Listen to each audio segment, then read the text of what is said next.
had, and most of the talking points have been crafted about what happened or what didn't happen. We've all probably sat through many of those panels or been on many of those panels or had thoughts about such panels.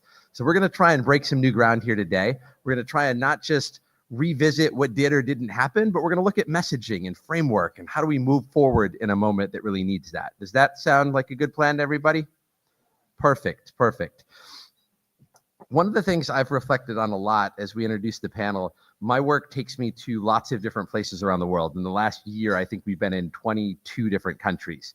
And we have been in these countries at very unique times for America. I was on a stage in the UK a day after the election.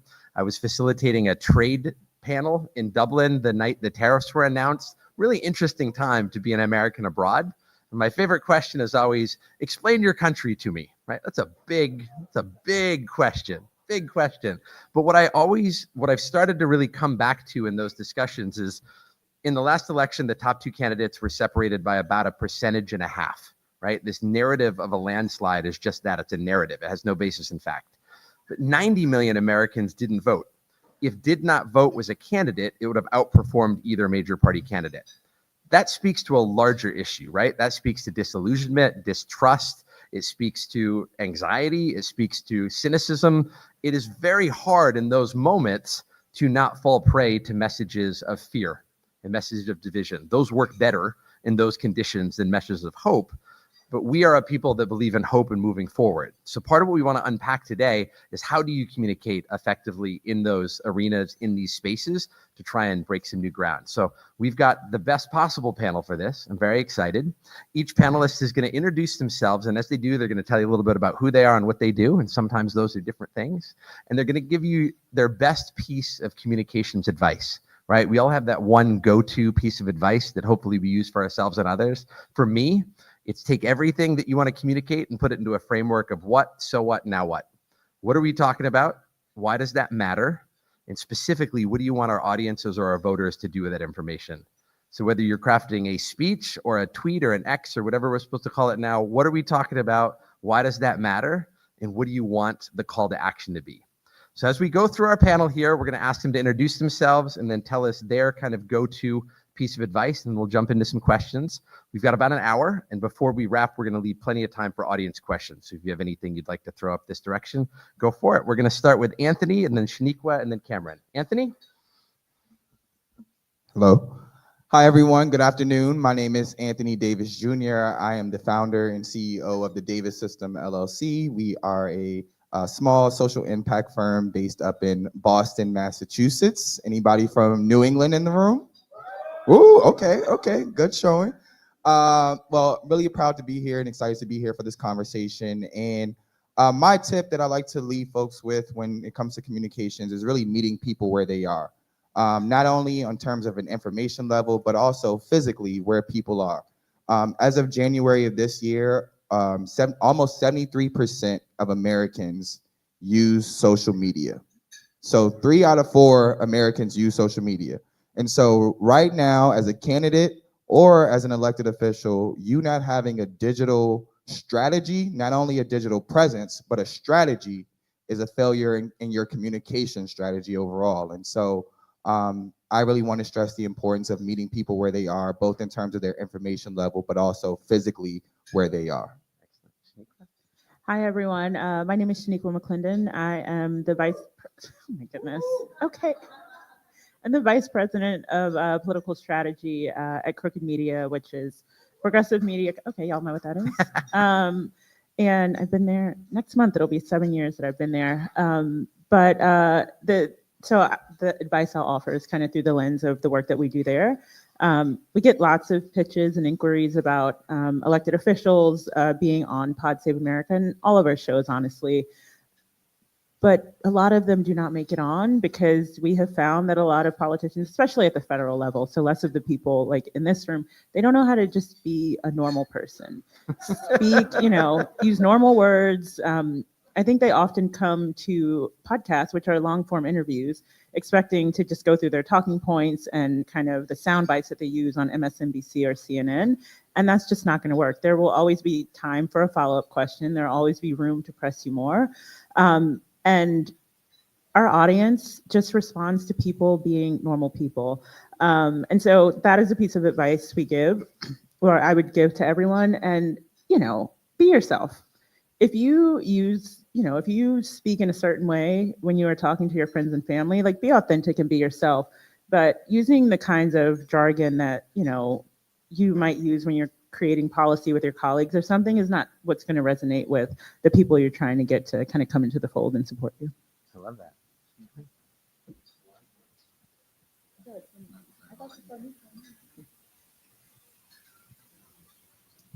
And I'm the digital guy. Good afternoon, everyone. My name is Cameron C. Trimble, founder of Hip Politics and managing partner at Huge Strategies, former director of digital engagement at the White House, and a bunch of other things in the digital and communication space over the years, working on Congress, Smithsonian, and then also in the private sector, really trying to break down complex problems in the most simplest ways. The thing I tell everybody, definitely elected officials, campaigning and governing, more people will interact with you off of your channels than on your channels. I taught last year about kind of the social media 101, where I don't have a lot of budget. How do I get out there? You've got to have to your point, you've got to have a digital presence and a digital strategy for your own channels. But the reality is, unless you're Ronaldo, LeBron James, Katy Perry, people with hundreds of millions of followers, in this day and age, all social platforms are no longer freeways, they're tollways.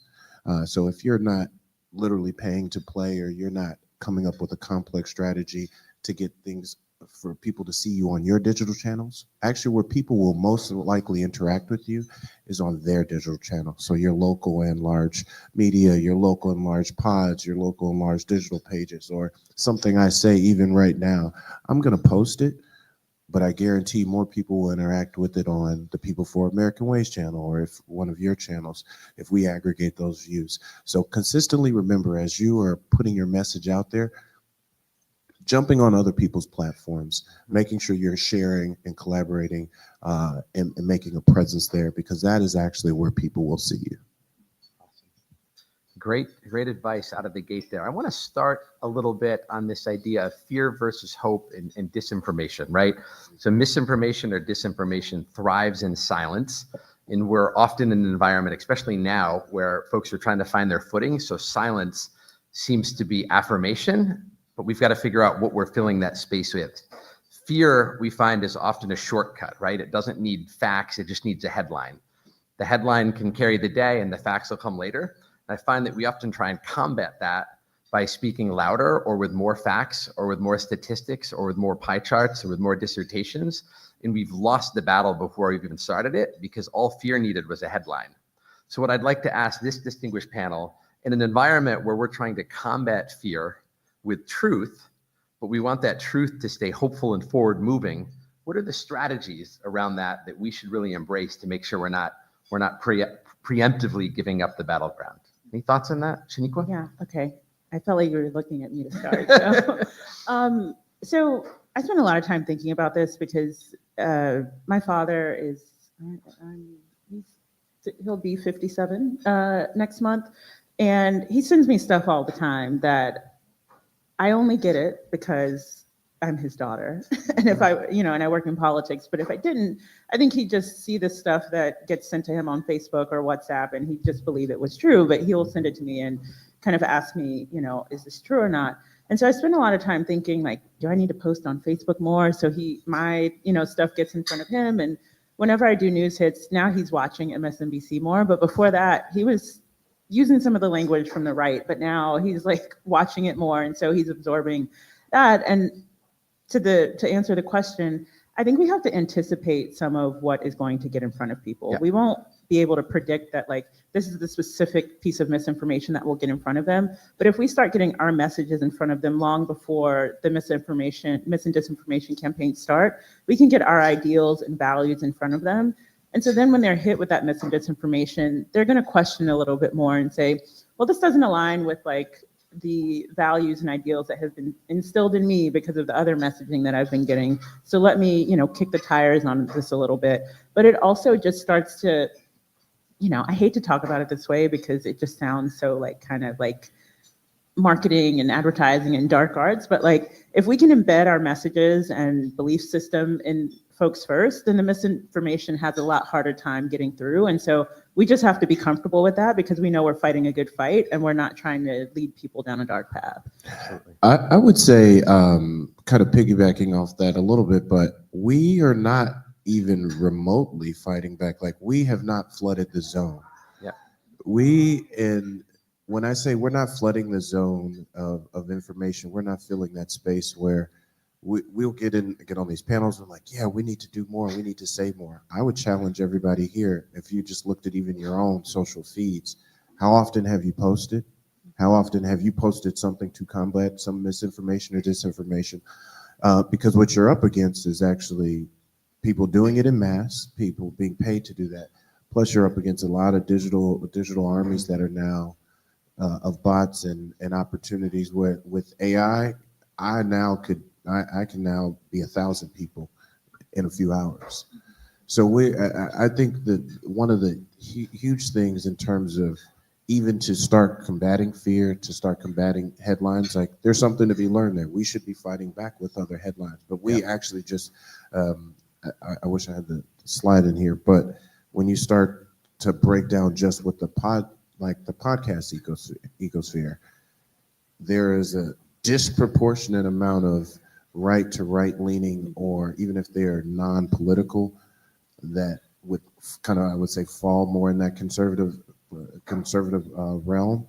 Like, it's like 2 to 1. Yeah. And then when you start talking about the funding, when you start talking about how they're supported, we are not even investing in truly fighting back. We may flash up a little bit during an election year, but when you really dig into the numbers, and I've been doing some of this studying, I've been teaching at USC this last semester, and we're kind of digging into that research and realizing, like, when you look at the landscape, it's like, oh, we're giving lip service to fighting back and filling the space and saying we need to say more, but we're not even doing the bare minimum of I'm combating misinformation with information, let alone doing it on the right channels. Right. But so at scale, as elected officials, people have to take your lead. It may feel boring, it may feel rote, but you've got to be posting, you've got to be putting constant information to even allow for, to your point, you should be posting more, because if it's not there, then there's nothing for me to even potentially combat the misinformation. Cameron?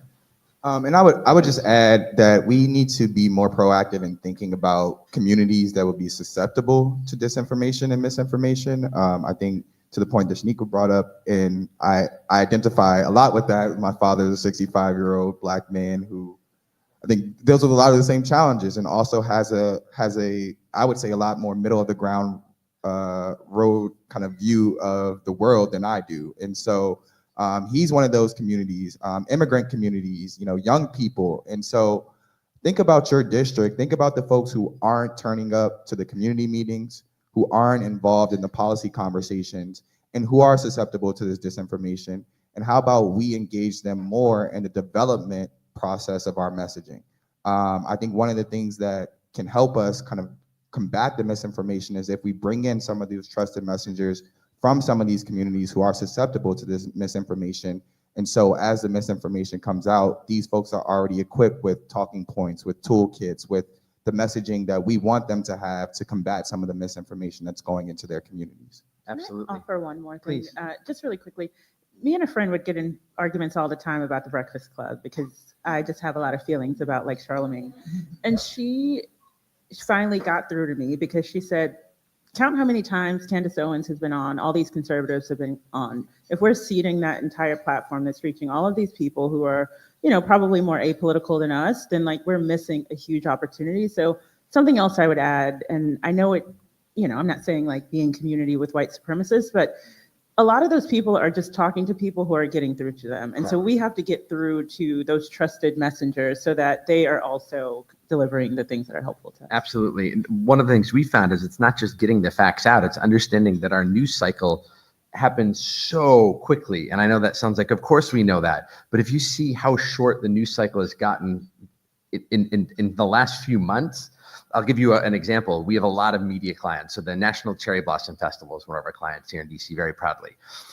Tragedy happens, airplane falls into the Potomac, horrible tragedy. When I started my firm 15 years ago, you would have stopped pitching for 5 days because that would have been a dominant story. We told our clients, stop pitching for 3 days. 22 hours later, that was the 5th ranked story on every news site.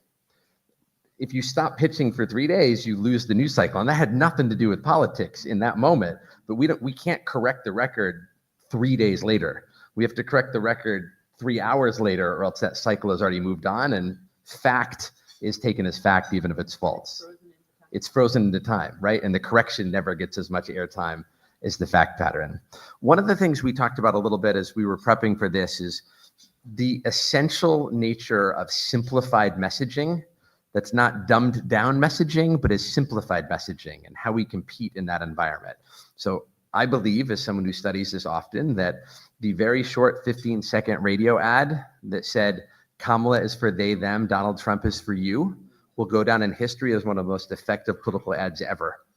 I think it's disgusting. It's awful. I think who and how they recorded and delivered it is awful, and a masterclass in messaging effectiveness. So in that environment, how do we take really nuanced, hard things and make them simple enough to be approachable without dumbing them down in a way that is telling the wrong story or an inauthentic story? Couple things. We got to realize who the audience is. There's a reason why they say you shouldn't be writing or putting anything out past the 5th grade reading level. As unfortunate as it is, I would say 4th and 5th grade words and simplicity there. So even when you start thinking about complex words, I mean, a word as simple as democracy is like well over people's heads, and it's so amorphous that it doesn't, like, I don't even know exactly what that means. Well, but let's put that into, we're fighting for democracy. The other thing I would say when you say simplicity is, like, if I can't say something in 5 words or less, it's too complex. Like, if that headline isn't 5 words or less, 5 simple words or less, there's a reason why the Donald Trumps and the George W. Bushes equate to, I want to have a beer, or I feel more connected to them, because these, in our normal everyday, well, even the most educated of us, we're using simple words, we're cursing, we're doing stuff that, like, is not at the level of, to your point, stats and facts and so forth. Those things are secondary and tertiary in terms of supporting us, because we got to realize, like, you mentioned this earlier. You said, is it fear is spreading faster? I mean, a negative headline or negativity will go 10 times further than the truth or positivity.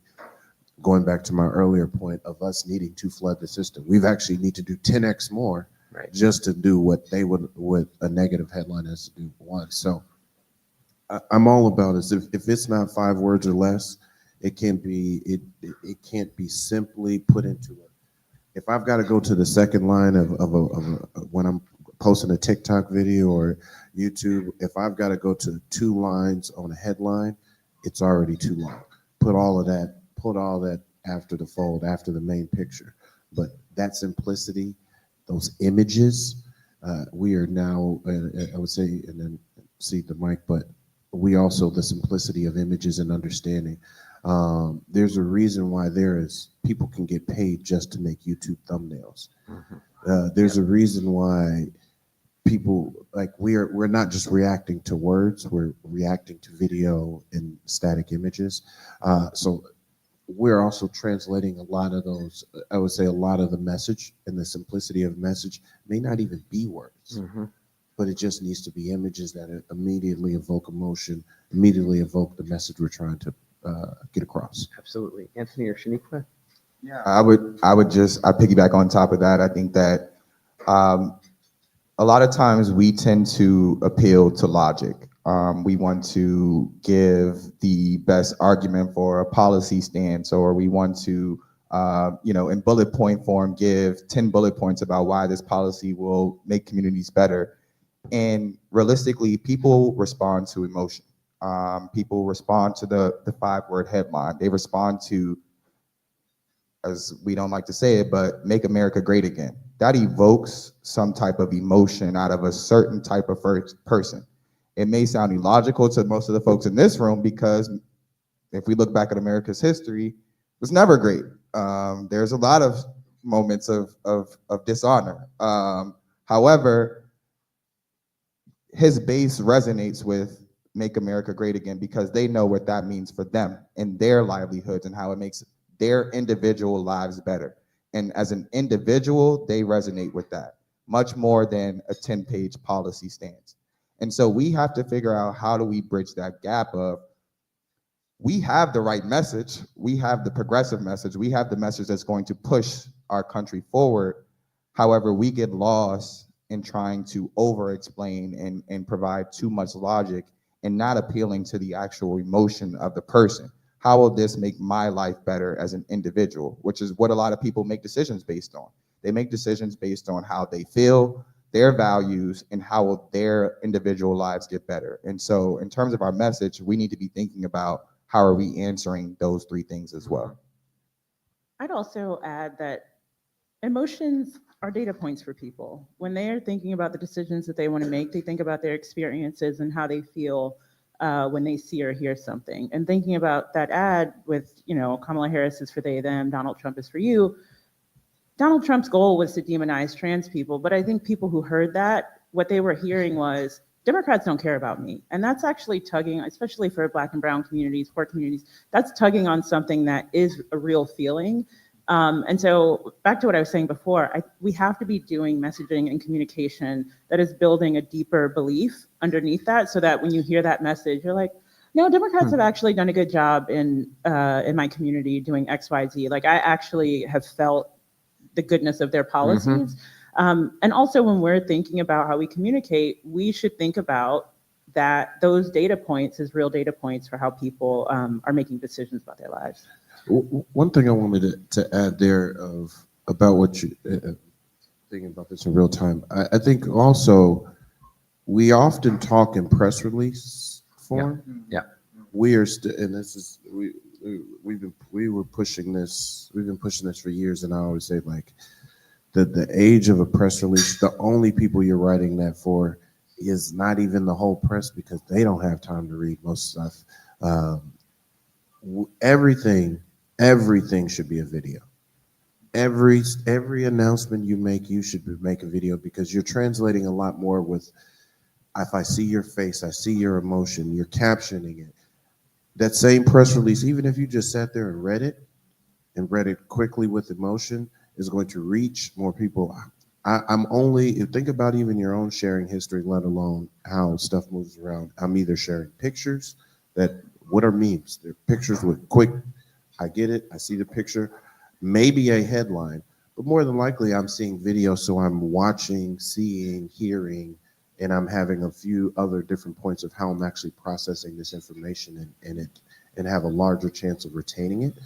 And I think back to that simplicity of messages and how we're translating that, like, we've got to understand how people are actually taking in message, because we can push out a bunch of even simple 5-line headlines, but the point you kind of glossed over to what the they them, and you mentioned to us earlier, that was put on Black radio with what you would assume is a Black voice in a certain kind of tone, pitch, and so forth. That they them may have been effective as just a line, but it was way more effective because I could hear it, feel it, and I hear those tones and tenors. So when you start thinking about how are we actually going to your point, put those underlying messages, it's both about what's being said, the content, but the platform and how it's going Can I out. just add Keep one going, sentence? absolutely. Okay. All I want to add to that is the reason they can be simple is because they are playing on emotions that have already been set. And so you only need 5 words to appeal to that. But we're trying to build up from the ground up, and you can't do that in 5 seconds.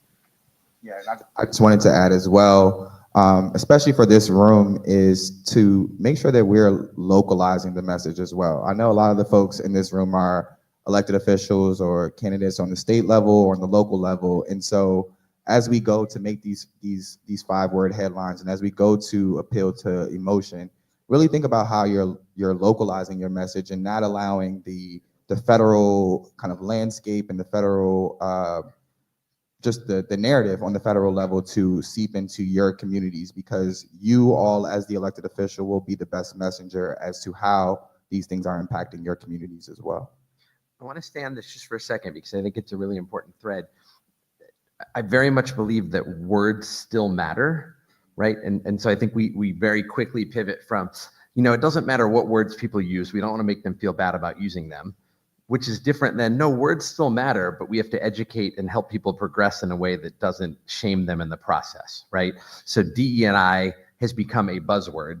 That doesn't mean the principles of diversity, period, equity, period, and inclusion, period, are bad principles. We were leading a public meeting recently in a different part of the country where there was a very public and forceful speaker around how DEI is bad.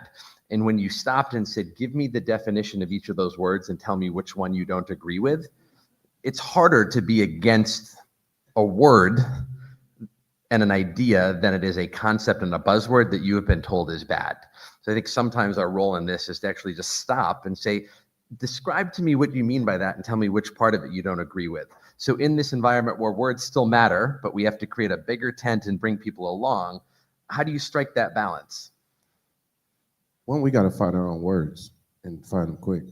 I think, to your point, words do matter. In rather than spend the time on think about woke, think about CRT, DEI. I mean, insert black, insert brown.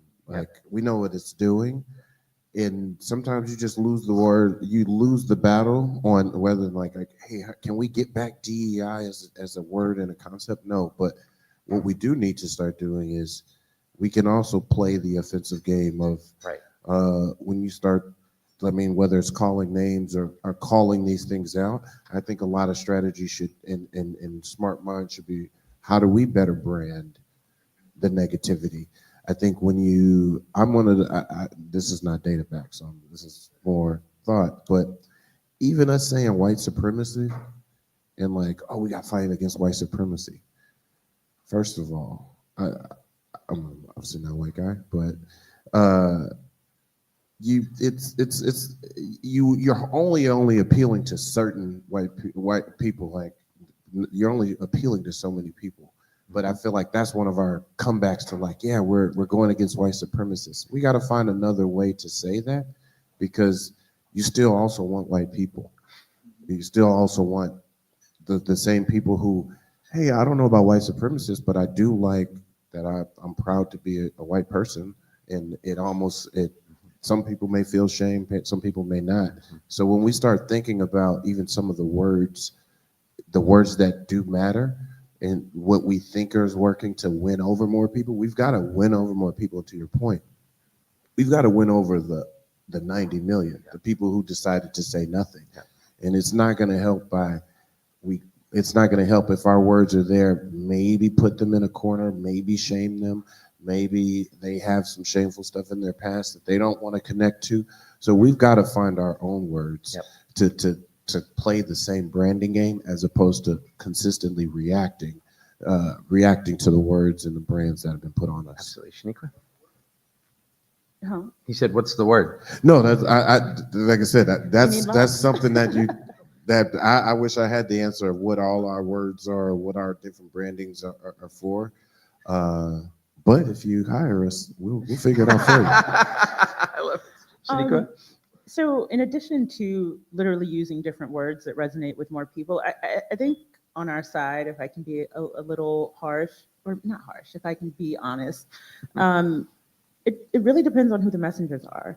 And when we think about the people we're trying to appeal to versus the people that we give the microphones to, the people who typically have the microphones have no connection to the broad swaths of people that we're trying to move. And so you think about, words like, white supremacy obviously is a thing, but if you are trying to appeal to a lot of people, or just using, for lack of a better term, what has been referred to as faculty lounge language, I think a lot of people, especially in 2020, who had the microphones, that's the language they were using, and that's where they led, the party. And we suffered a lot this year because the remnants of that was still enough for Republicans to use and say, this is still, what they're focused on, all these like high-minded ideas and not just putting food on the table. And so I personally think on our side, if we had more people who, have gone without a meal, who had to make tough decisions about whether to pay a light bill or pay the water bill, you would get a different kind of language. And, it's something I even have to check myself about because I've been really fortunate to like be in a lot of different environments. But when I go back home to my small town that like still has not crossed over 10,000 people, I'm reminded, one, of where I came from, but like, that's not who gets to take up a lot of space. Excellent. Go for it. Did you want? Oh, no, I'm done. Go for it. Yeah, I echo what has already been shared. I think it goes back to the point that I made earlier about the importance of bringing folks in earlier into the messaging process as well. Like we can avoid using some of this language that either can be too lofty or can make folks feel exclusionary if we are being more inclusive in the development process of our messaging. And I think that's one of the things that we tend to skip, especially for a need for speed or for a need for urgency to get things out. We miss the opportunity to actually connect with and make sure that we're bringing in a lot of representation from a number of different lived experiences to make sure that our messaging is representative and as inclusive as possible. So yeah, I think that's. Yeah, that's excellent. I'm going to ask two more questions and then we're going to open it up. So have your questions ready. When I ask one about kind of the role of culture, right? So if we look at fashion or arts or music or TikTok, these aren't side channels. These are the channels by which people are getting information, but they're still often treated as the side channel. Like we should do mainstream and then also do this. There hasn't been a recognition that these are now the channels. So when we think about politics and culture and how those have to be the same, what does that look like from where you sit? Everybody know what I'm doing right now? Yep. Culture. Yeah. Saratoga water. Put it in a bowl. Put your No, face. yes. Yeah. Oh, See? okay, you got Yeah, I got you. When I think about it, I was funny. The one thing I posted today when I saw, I was like, oh, I haven't seen Saratoga in the wild since this happened. But I'm constantly reminded about both culture. To your point, you're saying both culture and content and context.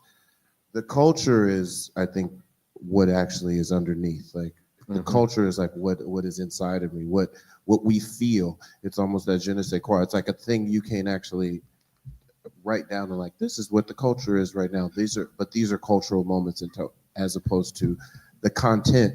Now, what am I doing with the culture? How am I using culture for my words? How am I using culture for the right people? Who's actually my messengers? Who are those people? Having a constant pulse on who's there. Like had we been smart, somebody would have threw a bag at Ashton Hall like immediately and start if we wanted to use that as a moment to kind of almost shift and get a message or get a political message. Like to me, those are the smart big money is like just look for cultural moments, and then I'm pretty sure most people have a price. If you'd have gave him $250,000, he would have done an ad or he would have had a conversation or something. And now you have captive people. And then to your point, TikTok, Instagram, social media, the Breakfast Club places, that's where the context. Where am I actually finding this information? Like where am I centering my strategies? I think the culture of how we get information is still not properly reflected in budgets. Yeah. I think it is. We still need to be knocking doors and touching people, and I get that, and I know there's a huge push for us to do that. But we just watched a whole party up and down, not just at the presidential level, who spent significantly less money on door knocking and physical interaction, and they were able to play the media culture wars because they know post-COVID, I actually don't want a lot of people in my face. Mm-hmm. That doesn't mean we give it up. I'm not saying that. We need to make authentic connection. Right. I'm not saying that. But we've got to understand that 1 or 2 door knocks that may be impacting are not going to outweigh the literally 3 to 4, 5 hours I'm spending on a screen every day, Right. 7 days a week. Right. We are not, there's no amount of door knocking that is going to outweigh Right. the culture, the content, and the context that I'm being bombarded with every single day. Right. So I think understanding and centering that, and what I would say on the, to wrap it up on the budget piece, is that when I look at a campaign budget, I'm one of these people standing on like the digital content influencer kind of a soapbox, and I'll go look at a budget and it's like, all right, TV, I need 35, 40%. I need this 40%, 40, 50% on radio. All right, 20, 25% on budget with the, for digital. Within that digital, I'll give you, here's a little 4% testing on culture, content creators. And it's like, that's not even how anyone moves anymore. No. That is not that. So understanding the culture of people and how we're making decisions, how we're being influenced consistently, needs to be fully reflected in our strategy, our budgets, and ultimately our And actions. our communications infrastructure, right? I'm not talking at the White House level or the people in this room, but if you look at the way most comm shops are organized for civic organizations, courts, commissions, city councils, legislative offices in the Hill, press releases are essential and social media is optional. Press releases are written by the comms director, social media is done by the intern. That has to flip in the way we fund and promote and hire, or else we're not coming to the battlefield with any of the ammunition we need. Anthony or So Shaniqua? agree. So culture is like what connects all of us. And we have like American culture, popular culture, subcultures within that. And I think if we start thinking about it like that, like I consume a lot of political content because I am part of the political ecosystem, and like political culture is something I'm really interested in. But if we are actually trying to meet people where they are, and like the people in political culture don't need as much of that message, they don't need the messaging in front of them as much. You know, most of us are pretty locked in on what we think and what we believe. But you look at the kinds of, you know, ads and messaging that we saw, it was, to me, on our side, stuff that would appeal to everyone in this room, but we don't need to mobilize everyone in this room. And I think a really good example of how powerful culture is, yes, Donald Trump being on The Apprentice, you know, is a cultural touch point that made him very familiar with a lot of people. But I think back to when I was younger and how many rappers would talk about Donald Trump. Donald Trump is a part of Black culture. He's a part of hip hop culture. And so we really have to think about, I mean, and you can't just replicate that, but we have to really think about like why he was able to resonate with so many people. How many songs, you know, have I heard where Donald Trump is equated to this really smart, rich, successful person that people want to aspire to? And he's done a lot of awful stuff, but obviously not enough to break that when we see, you know, more men of color, for instance. I mean, people of color in general voting for someone like Donald Trump because he was able to embed himself in the culture long before he knew he was going to run for president, but it paid off. That's such an interesting point. I'm trying to remember back, and I was probably like 12, and he was in a World Wrestling Federation ring, right? But you think about how you embed yourself in He was culture, in Home Alone. right? All Exactly. these It's places. fascinating. Anthony. I don't have a lot to add. I think everything was well said. I think we have to realize that, as was just said, there was almost $250 million spent on linear television ads in the presidential election. And so when you think about how that money could have been otherwise allocated to influencers, to digital, to also going out to knock more doors, like all of those things could have been done with the money that was spent on television. When I know I'm 31 years old, most folks around my age aren't watching MSNBC and CNN to get their political content if they are engaging with political content at all. And so there is it's a culture war right now. And I think the other thing that we have to emphasize around this is that we have to establish or create a culture of civic engagement as well. We civically engage around elections. As elected officials, everyone in this room should take the mantle, and I'm jumping ahead to a little bit of a call to action, but thinking about how are you creating and encouraging a culture of civic engagement within your community? Are you encouraging folks to show up to the school committee meetings? Are you encouraging folks to show up to zoning board meetings, to the abutters meetings, to to get involved in their local community to figure out, what to be more informed by the time the election comes. A lot of the times our culture around elections is that we engage people when we need their vote. We go to them, we talk to them when we need their vote, but we aren't engaging them in any other ways. We wait for them to come to our offices, and then we blame our constituents and we blame our voters and say, well, you didn't show up to my office. You didn't come to my coffee hours.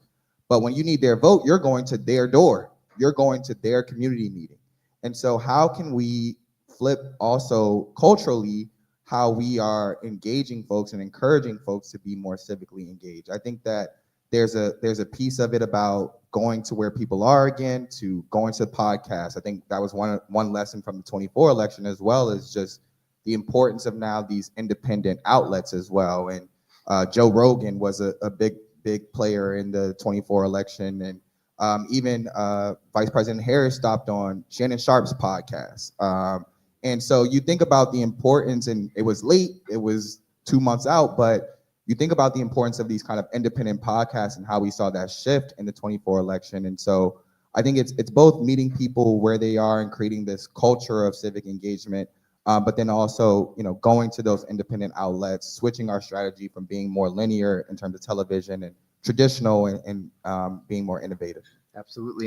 Please. On the culture, just as a little note, I'm not breaking news here, but maybe as to electeds. Streaming, live streaming, live streaming, live streaming. Mm-hmm. Streamers are actively getting more views than any singular television show you're going to put stuff out there. Right. And this is streamers on beauty and makeup, streamers on lifestyle, streamers on video games. You've got the Kai Cenats and Aiden, like the big names, but you'd be surprised at the Twitches and now as you're looking at live streaming and capabilities, not necessarily live stream like I need to be on Facebook Live, which you can do, or Instagram Live or TikTok Live, but actual streaming services, like that is kind of where I think we're gonna take the podcast lesson, like, oh, we're gonna hit every podcast, which can help humanize, while then they're jumped ahead and like, actually, you know what, I need direct right now service, where as you're seeing, it's not like streaming, like I said, live streaming. Right. Twitch has been around 15 years. It's not new, but that is going to be kind of the next wave. So as you're thinking about your messaging strategies and your places to tap into culture, start looking at streamers, start looking at your local streamers, start hopping on people's live streams and finding ways that what I would say is like the culture to look forward to is going to be where a lot of culture connects. Absolutely. I'll just mention, it's a pet peeve of mine, and I'm going to mention it because you've teed it up perfectly. If we want people to be more civically engaged, we need to make civic engagement more engaging and easier, right? So why is it on a resident to go to the budget forum on Monday night, the library forum on Tuesday night, the school boundaries thing on Wednesday night? Why don't we pick one day and have all the government agencies come and you go to different rooms in the school to engage? Why is engagement come and we'll talk at you for 30 minutes and then another 30 minutes, but you have 30 seconds and we'll cut your mic off? We have to rethink how engagement is done if we want people to be engaged in those forums. Done with my speech on that. We're going to not do one more question. We're going to open it up to all of you, and then I'm going to come back to the panel. And my closing question to them is, in this moment, what gives you hope and what is your call to action to the group? Sir in the back. Hold on. Coming.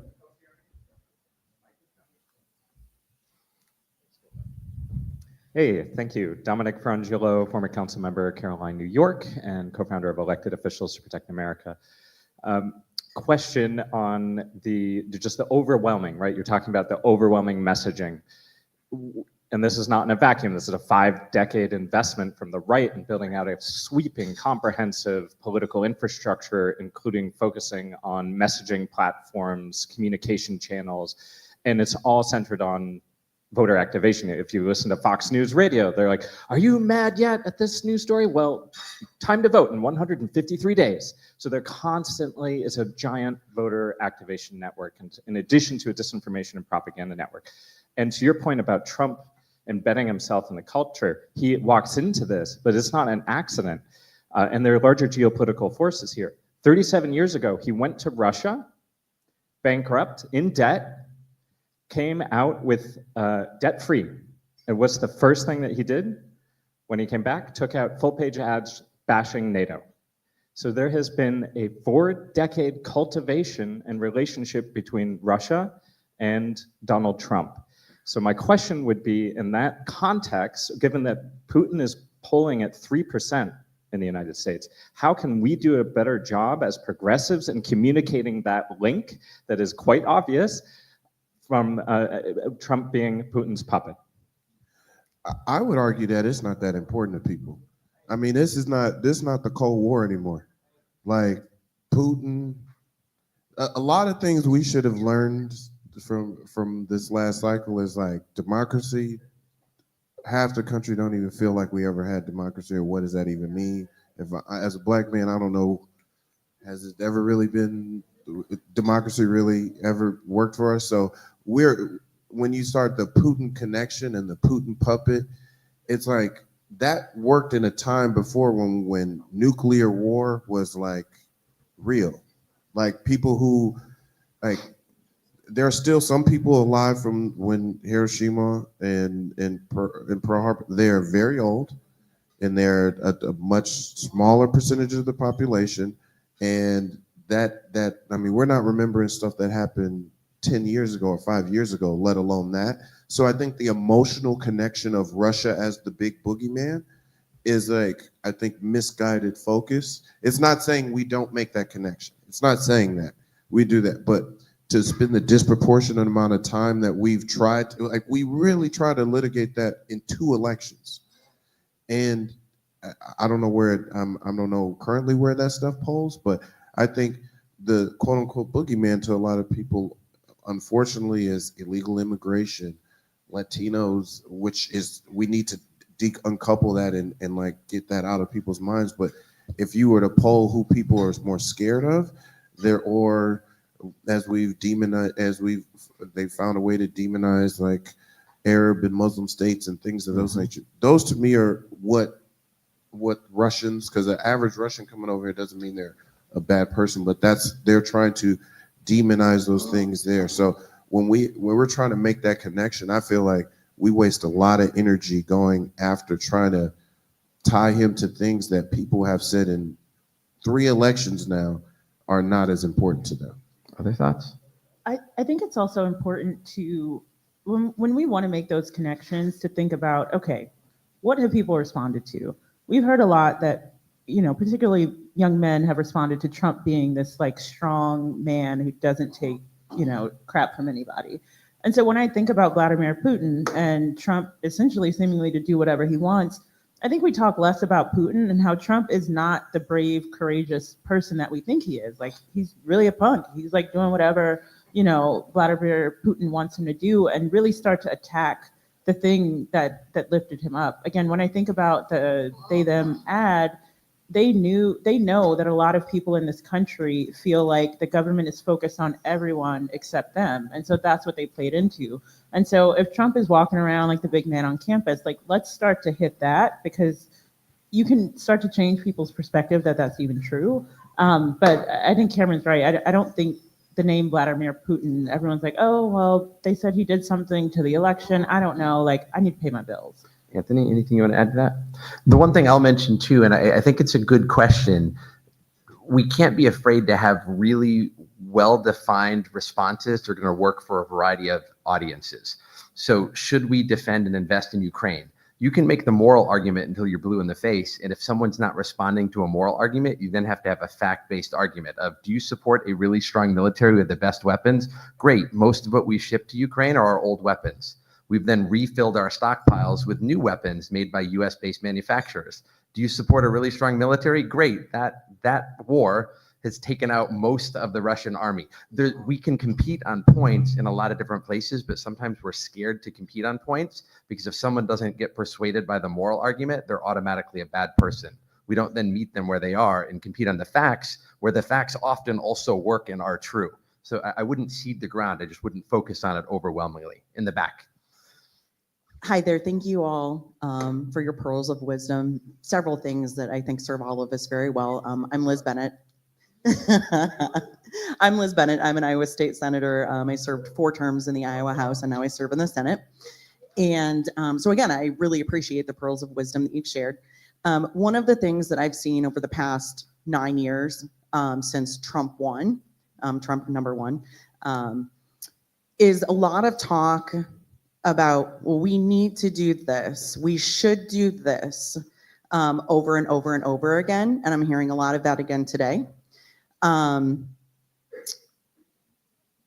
Without actually equipping us with a cohesive message. They have redefined this conversation because their funders are saying it everywhere and all over the place. They're saying it on sports podcasts. They're saying it on Joe Rogan. They're doing podcasts about the making of a murderer and platforming Candace Owens, right? So we know that that's happening, but there's nothing that I've been able to identify that even gives us a unified message or a unified message framing. Because as y'all pointed out, okay, yeah, the boogeyman is illegal immigrants or illegal immigration. And I'm sure many of you are aware of people in the party who are saying quietly, well, maybe we should take the third way. Maybe this is something we're gonna have to give up on. I don't think anybody in this room is going to accept that, and I'm not either.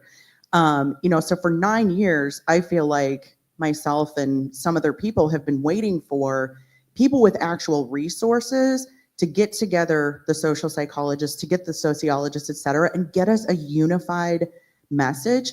Obviously, we're going to be speaking to our local stuff. Obviously, we're going to be out at the park, at the local barbecue and everything else. I bet everybody in this room does that, right? But this is just a plea for help. And I'm just going to give you one more example before I let you respond. Case in point, I think a year and a half ago, I was at a reproductive rights conference. We get pulled into a session for elected officials. It's before the election. And it actually was a comms person from the Biden administration. He says, well, we are really relying on all of you elected officials to get the message out. Okay, do you know what I got from the administration? White papers. White papers up the wazoo, right? So I stood up there and I said, great. Surely you all have somebody in the administration, you have lots of resources, you have campaign funding, everything else. Can you deliver state lawmakers, a state by state, can you deliver us some social graphics to say, hey, look, Build Back Better, if you're working on this project in your state, this is why it's funded by. I got looked at like I was a total idiot and just continued to receive white papers. So this is just more of a plea for anybody who has access to people with money and resources. Please get all the smart people together and help, because we are totally disorganized and that is not going to cut it. I think we're part of the people who feel that same way. Like, Yeah, I was there about are to say, donors who are if not you only writing knew checks. some of the meetings we were in to try to. I mean, Why is this- but we don't have the resources though either. I work at Crooked Media. I run our Vote Save America program. We put graphics together all the time. We do not have, and they're national stats and things like that. If we had the capacity to break it down by state, we would send it to every state party that we work with and make it look great. We just don't have that. I'm trying to raise money right now for my organization and people are not writing the checks. And so I completely agree with you. And I don't know how we yell at our rich people. I don't know how we get them to do the things that we want them to do, because oftentimes they think they know better than us. And so that did not answer your question, but I think we would all say that we agree with you.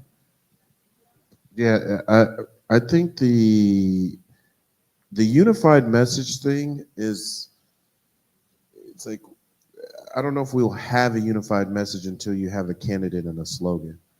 And the reason why is kind of like we're crippled.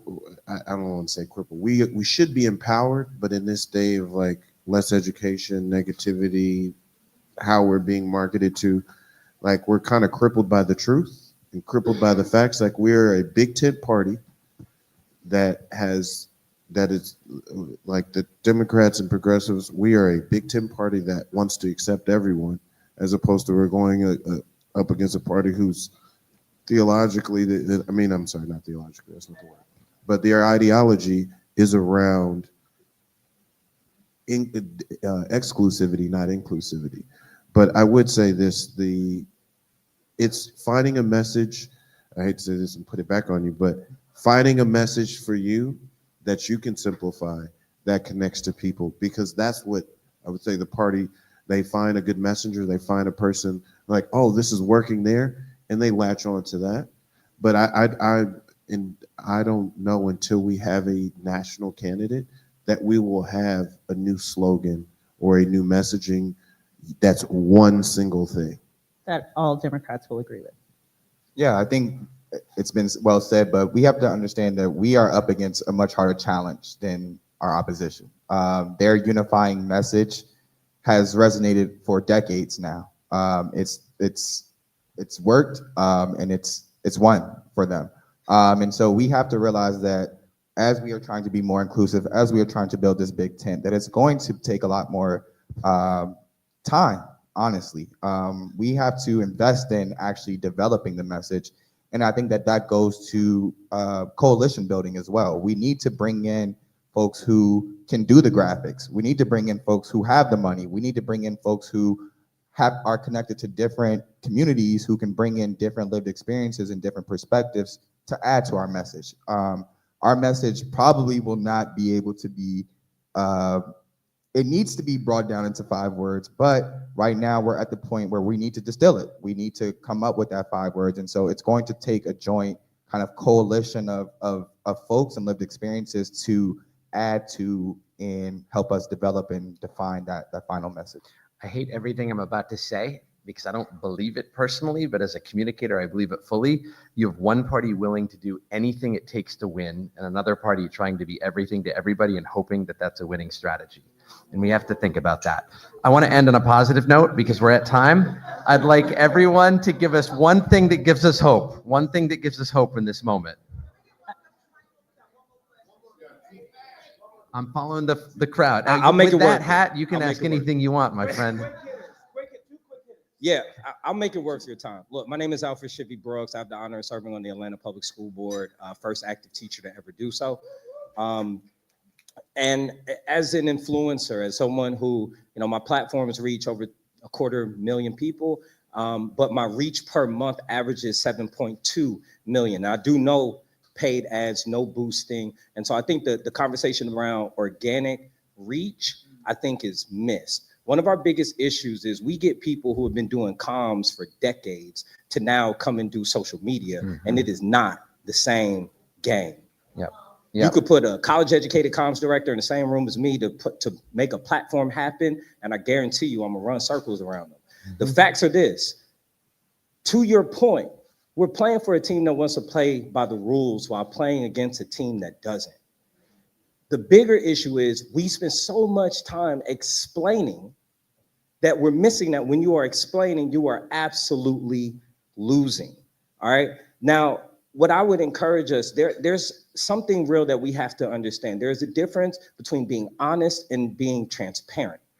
The problem is we're so focused on being honest that we're missing the power of transparency. See, transparency doesn't seek perfection. Transparency is going to be raw. Transparency is going to trip up on itself sometimes, but there is a trust factor and a social capital building that we get to experience and receive by being authentic. So if you were to go look at my platform, you'd see me talking about everything from my son that passed away 2 years ago to me. I have a contract with the American Bar Association. I do their social media strategy. So you'll see all the things about me, but because I'm transparent and I'm clear to people about who I am and who I'm not, there's a trust factor that goes with me to where I could run for school board and raise money from 47 states. So what I'm offering to you all is this: stop hiring people who don't have successful platforms in their own right to make a successful platform for you.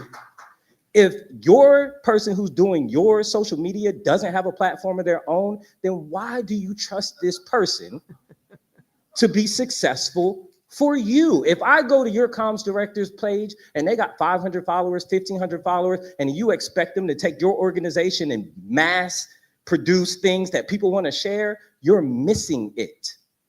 You're missing it. The real people we need to be talking to probably is that intern and not that comms director. Yep. The person we need to be talking to is that influencer. What I'm seeing right now with the Democratic Party, and we're late to it, but I love that I'm seeing it, is that now they're starting to fund a lot of our influencers, people like Jolly, people like The Activists, people like Consciously, etc. All good friends of mine. But it's us that are able to reach people. So what I offer to you all is come to us who have platforms who are doing this every day, who would do it for free. Our graphics are done on Canva, which cost us nothing, and they work. People who understand the psychology of social media, come to us because we're already doing the work. And I think we're overlooking the people in the space, and that's a blind spot. I would agree with you, brother, because that is influencers and influencer strategy and content producers is like the center part of the work that we do. It is us trying to convince the funders and organizations, even when you show them the stats, ROI, and like, hey, I'm not going to call the organization out. They launched a $10 million program last year. They hired us to do and put together a strategy. $2 million. We were like, if you really want this to work for Black people, here's the influencer strategy. And well, that gets up the chain. It gets down to, you know what I mean? Here's 50,000. One more comment, then you guys could respond to all of them. Yeah. Hey, Kaylin Haywood, assistant leader with the Wisconsin Assembly representing Milwaukee. So quick question. Earlier you mentioned how impactful press releases can be for talking to residents or getting information out. We all understand that's almost a old relic that we may have. And you mentioned that videos are the way to go. But press conferences, are those still impactful and effective? I know like the news comes and they redo the story and get this news out, but is that still the most effective way to get information out, or are there other ways to get it to the news and get it to residents? Press conferences, I mean, just think of the psychology. One, is your press conference include influencers? Like, I think does your press conference include digital outlets? Does it include like more local and micro media? Are you at your press conference, are you including people who not just cover politics? Like, then press conferences, and if they're coming there to take that information and turn that into content, then is important. I'm not saying the media's the traditional legacy media doesn't matter, but the ROI of the amount of time, energy, effort you get into like trying to make a big stand, and like, again, you're trying to hope everybody decides to come see what you have to do, as opposed to being at the places and spaces where people are and put the press there.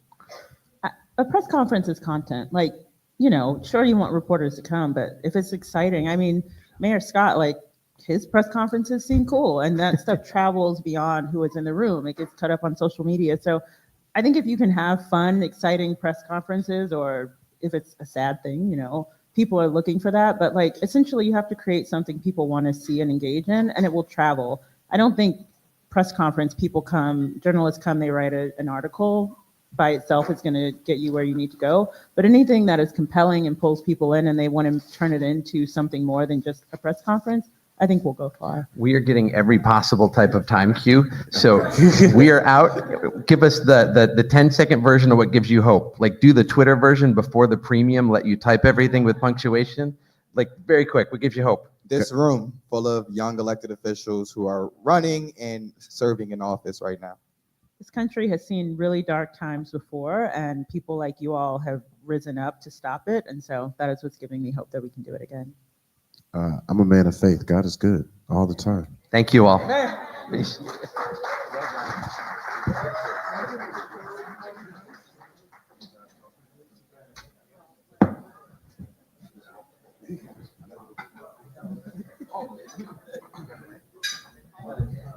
While they take a picture, let's give our incredible panelists a round of applause for that incredible lunch panel. Now, real quick, folks, before folks start moving, we obviously want to get you to your next round of breakout sessions as quickly as possible. But like we've said, we've been